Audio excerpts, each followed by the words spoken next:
I'm going to start my story from where my story starts.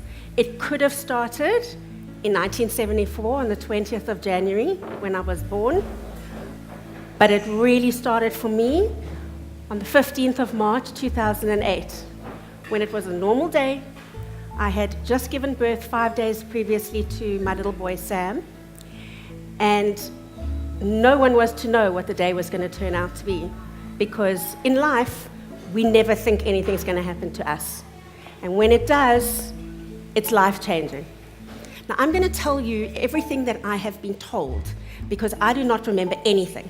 It's a blur, and I have tried a number of things to try and remember, because it's very important for me that I remember how I felt. But I can't give you that first-hand information. I can only give you the medical reasons. On the Saturday morning, I just collapsed. I went into coronary failure.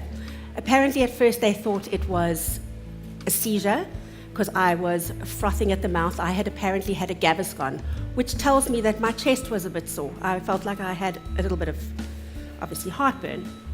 And I was told that I was really hot all the time, that the aircon was on all the time, and I had cold cloths all over me. So what I do know is that this didn't feel right. So Martin and Lauren got to work. Martin did resuscitation, CPR, really well. He broke a lot of my ribs. And my GP started to do mouth-to-mouth, and they called the paramedics. They called whoever they could call. My 2 little girls were taken downstairs. I don't even know how they got downstairs. They might even been downstairs, and thank God they were downstairs, because that's not something you want to see happen to your mom. And they went with their nanny, who very cleverly put them into her room and turned the TV up as high as she could, because by this stage, there was ambulances and sirens and a lot going on for them. So basically, I was resuscitated 9 times in 97 minutes. My artery had just completely collapsed. Now, I do not have cholesterol. I do not have hypertension. It was a freak, which is called sudden death syndrome, which happens to people when they're sitting in a restaurant and they drop dead. It's more than likely what I had. Now, what they found out that I had was something called a SCAD, spontaneous coronary artery dissection. That is when your artery just tears instantly. And the blood flow, there's no blood flow to the artery.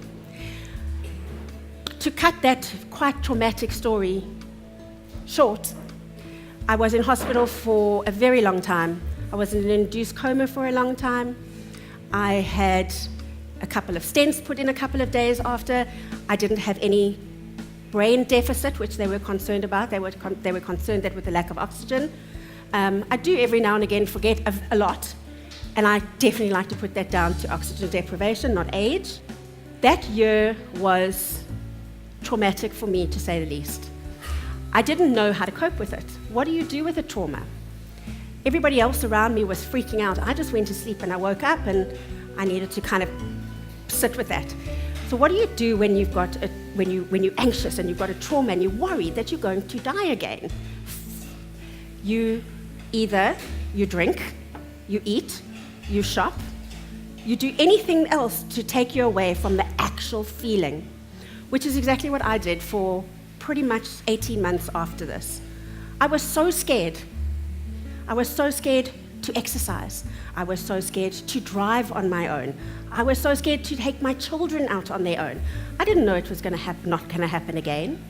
So they get on this treadmill, and there's a wonderful man. His name is Steve Uriah. He now lives in America.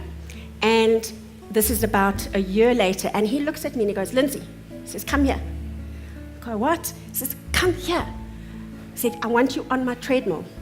I said, "What? I can't get on a treadmill, are you mad?" "I've got you, I will stand next to you, walk." So I started to walk, because nobody says no to Steve Uriah, and I walked, and then I walked a little bit more, and then he came up to me and he put the treadmill just a little bit higher.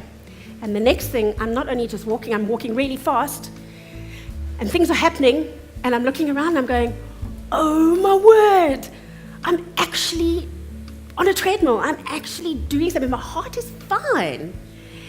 That was the beginning of my journey about being brave. And my whole experience in the last, it's been almost 10 years now, my son is 9.5, has been about learning to take those little steps of bravery, of courage, of out of your comfort zone, which we all, it's such a cliche. It's such a cliche. Come on, get out of your comfort zone.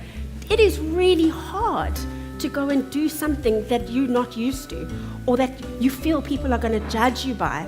So there's a couple of things that I live by that have changed over the last 10 years. And it didn't just happen in 1 minute. It's happened over time. The one is courage. I learned really what courage is. The second one is love and support.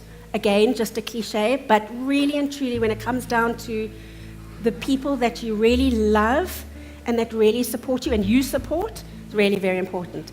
And the third aspect, which has taken me into my journey to where I am right now, is truth, is living your truth. Not many of us can actually do that. We are so concerned about everybody else and about what people may think. And actually, living an authentic life is the only way that I will live.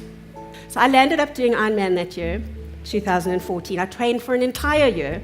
I was always the back of the pack. I was always trying to catch everybody. And it was a really hard course. And I did that Ironman, and I finished, but I came last. And I never forgave myself for a very, very long time.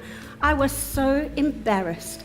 There's a picture of me coming into the finish line with the tears rolling down my face, and everybody loves that picture. And that picture comes up everywhere. Every time I've done an Ironman since, or a triathlon, there's that picture of the heart patient, the arms up, crying. But it's pushed me to do it again and again and again, and to live my truth, that I am not a super athlete. I'm never going to be the first in my age group, but it has taught me truth about who I really am, and I really love to exercise. It's not a business. I haven't started a business. I've started a platform that's called I Am Woman, and it is solely for women only because I feel that I have been given something that can help women to step out, be brave, be awesome.